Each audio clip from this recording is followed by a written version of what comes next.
Assalamualaikum and good day. My name is Ruzimas Razali from the Commerce Department, Politeknik Sultan Azlan Shah, Malaysia.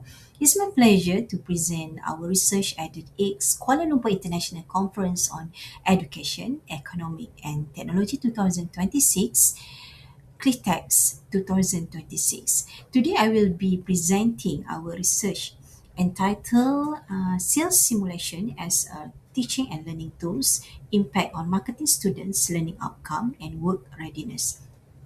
This research was conducted together with my co-author Nurul Ashikin Binti and Puan Zanita Ismail. In this presentation, I will briefly walk you through the key aspect of this research. So first, I will explain the research background and problem statement that highlight the importance of this study. Then I will present the research objective and literature review that form the theoretical foundation of this study. Next, I will discuss the conceptual framework and research methodology, followed by the finding analysis of the study. And finally, I will conclude the presentation by discussing the main conclusion, the contribution to the Sustainable Development Goal, and suggestion for the future research. For the research background, sales simulation has become an important experiential learning approach in marketing education. Traditional lecture-based teaching often provide limited opportunities for students to practice real sales skill. So, however, employees frequently report that marketing graduate lack of important competency such as communication skill, customer handling skill, negotiation ability, and confidence in real selling situation. So, according to Jackson 2015, employees often perceive graduate as lacking practical workplace skill despite having strong theoretical knowledge.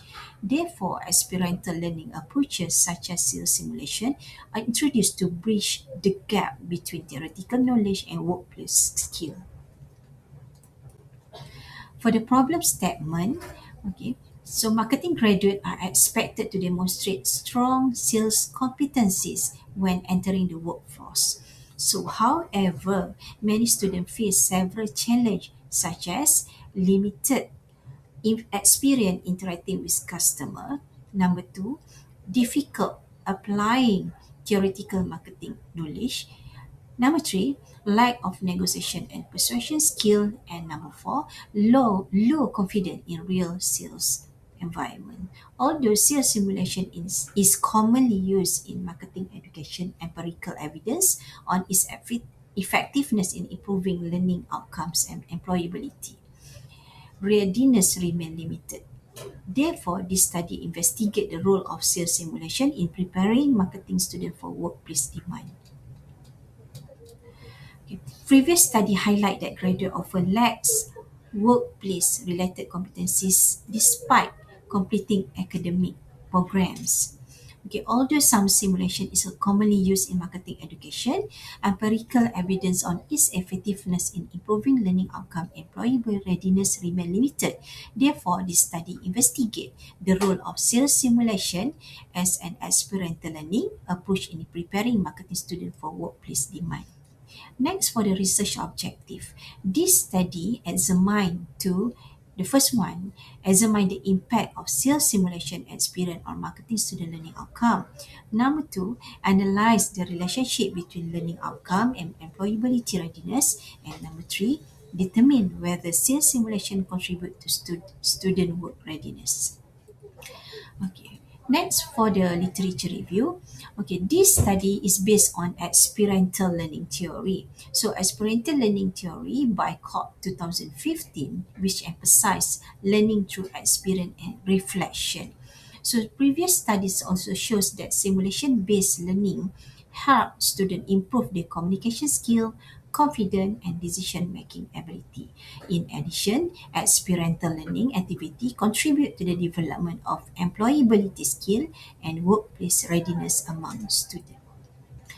For the conceptual framework, this study proposed a conceptual framework involving two independent variables and one independent independent variable. The independent variable are sales simulations and learning outcome.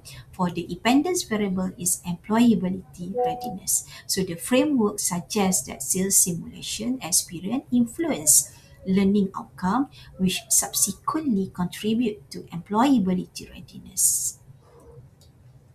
For the research methodology, so this study adopts a quantitative descriptive research design using a cross-sectional survey. So a total of 75 respondents participate in the study. So the respondent consists of marketing student undergoing industrial training and marketing graduate who have previous experience in sales simulation activity in class. So data were collected using a structured questionnaire with a 5-point Likert scale. So the data were analyzed using SPSS version 29, including descriptive statistic, percent correlation analysis, and a multiple regression analysis. So for the finding and analysis, the description for the descriptive analysis, it shows that all construct recorded high mean score above 4.30. So the overall mean score was 4.49, indicating a high level of agreement among respondents. So this result suggests that students generally perceive sales simulation as an effective learning activity that improve their learning outcome and work readiness.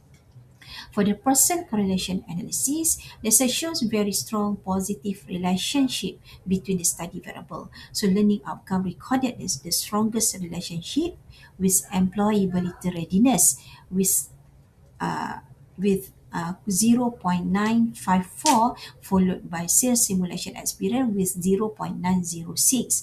This indicates that students who benefit more from simulation-based learning tend to feel more prepared to enter the workplace. So for the multiple regression analysis, the regression analysis confirmed that both variables significantly influence employable readiness. So learning outcome emerge as the strongest predictor with better value 0.690, followed by sales simulation experience with beta value of 0.312. So the regression model explains 93.1% of the variance in employability readiness, indicating strong explanatory power of the models.